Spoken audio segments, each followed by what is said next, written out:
After the great flood, Noah's descendants multiplied and spread across the earth.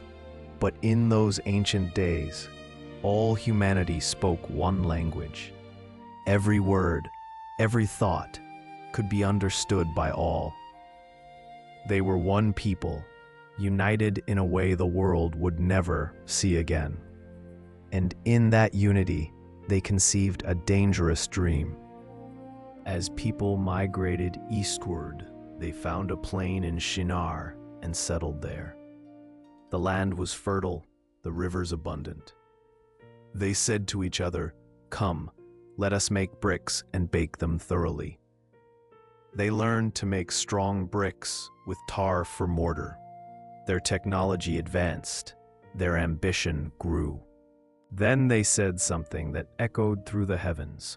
"Come, let us build ourselves a city with a tower that reaches to the heavens, so that we may make a name for ourselves, not for my glory, but for their own.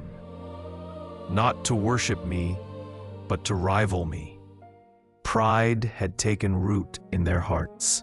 Their final words revealed their true fear. "Otherwise, we will be scattered over the face of the whole earth." I had commanded them to fill the earth, but they refused. They wanted to stay together, to build their own kingdom, their own legacy. They chose their will over mine. The construction began. Thousands upon thousands of workers labored day and night. Brick upon brick, the tower rose from the plain. It grew taller than any structure before it. From miles away, travelers could see its shadow stretching across the land. Humanity was building a monument to itself. Week after week, month after month, the tower climbed higher. Ramps spiraled around its sides, carrying an endless stream of bricks to the top. The people looked up at their creation with pride swelling in their chests. "We are making a name for ourselves," they boasted. "We will be remembered forever." As the tower grew, so did their arrogance. Some began to say, "We will reach heaven itself." Others whispered, "We will be like gods." The tower became more than a building.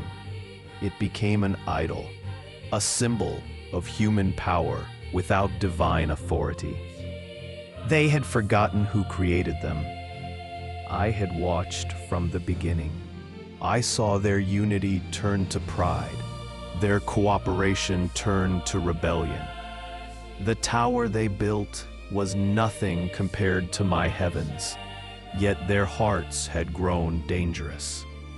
When humans unite against me, when they believe they need nothing beyond themselves, destruction follows.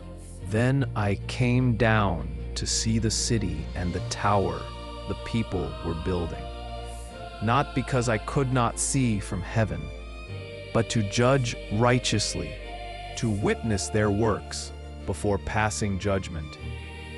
What I saw confirmed what I knew. Their hearts were set against me.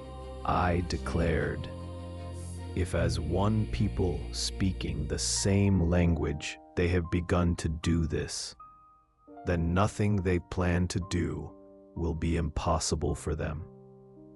This was not praise, but concern. Unified in rebellion, humanity would spiral into greater darkness. Their potential for evil was boundless. "Come, let us go down and confuse their language so they will not understand each other." This was not cruelty, but mercy. By scattering them, I would prevent greater evil.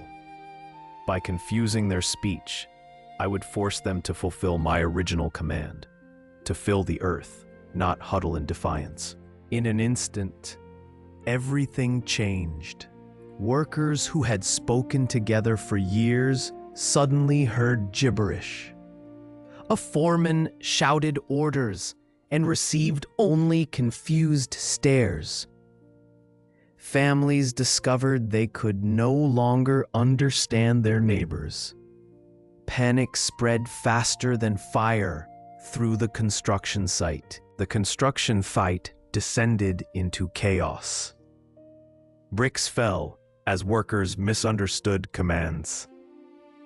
Arguments erupted without resolution because no one could explain themselves.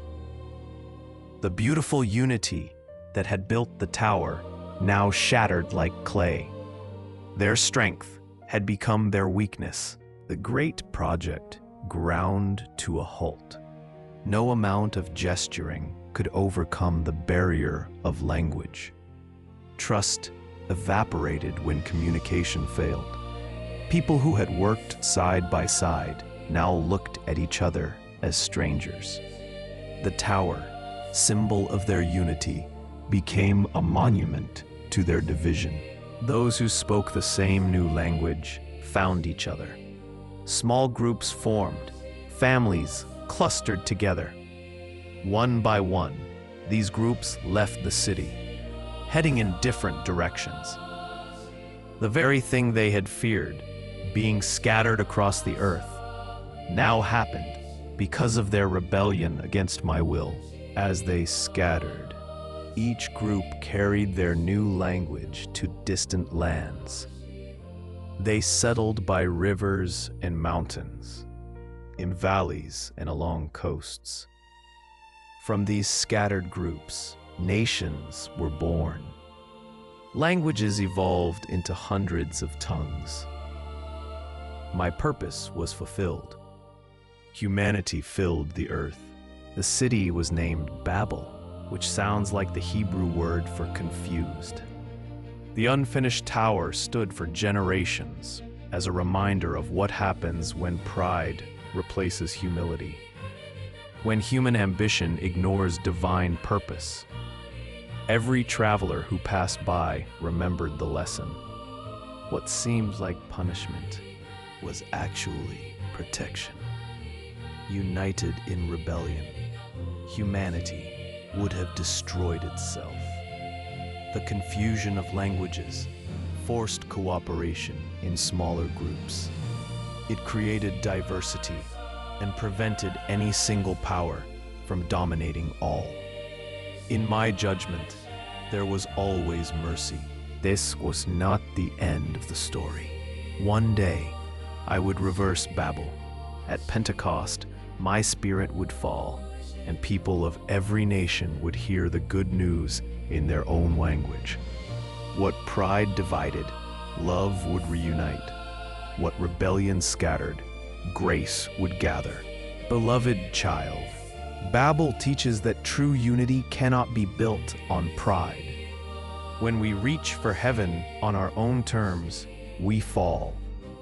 But when we humble ourselves before me, when we seek my kingdom rather than our own glory, then we find the unity that lasts forever. Build your life on me. Until we speak again.